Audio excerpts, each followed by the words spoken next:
सुप्रभात प्रिय विद्यार्थियों, आज का हमारा कक्षा कार्य है आपकी हिंदी की पाठ्य पुस्तक परिवेश में संकलित कविता बूंद। एक बूंद कविता कवि अयोध्या सिंह उपाध्याय हरिओंद द्वारा रचित यह कविता है। इस कविता में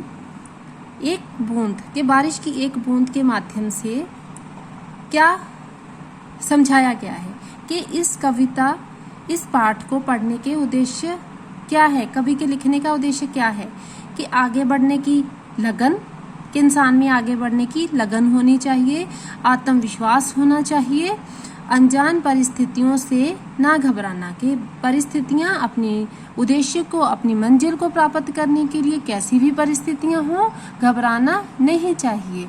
इंसान को बारिश की एक बूंद के माध्यम से कवि ने प्रेरित करने की कोशिश की है, प्रेरित किया है। कवि कहता है,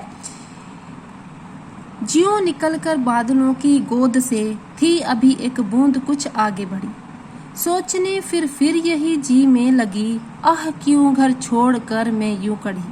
वह जब बादलों की गोद से निकलकर बारिश की एक बूंद आगे बढ़ती है और वह फिर अपने मन में सोचने लगती है कि दुखी होकर कहती है कि मैं अपना घर छोड़कर, कड़ी मीन्स निकल पड़ी, मैं अपना घर छोड़कर क्यों निकल पड़ी हूँ। दैव मेरे भाग्य में है क्या बदा, मैं बचूंगी या मिलूंगी धूल में। वह कहती है कि दैव है परमात्मा, मुझे नहीं पता कि मेरे भाग्य में क्या लिखा है।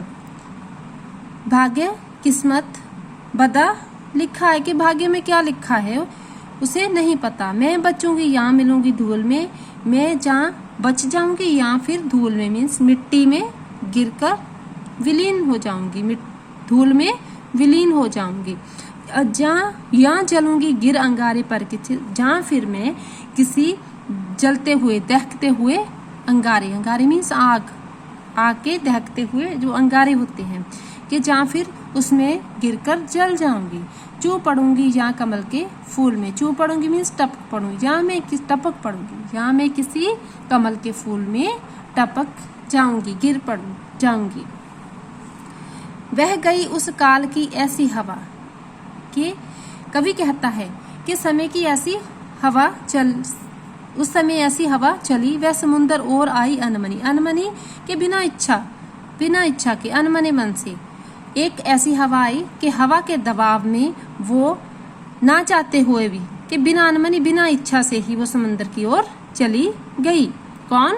वह बारिश की बूंद हवा के दबाव के कारण वो समुंदर की ओर चली गई।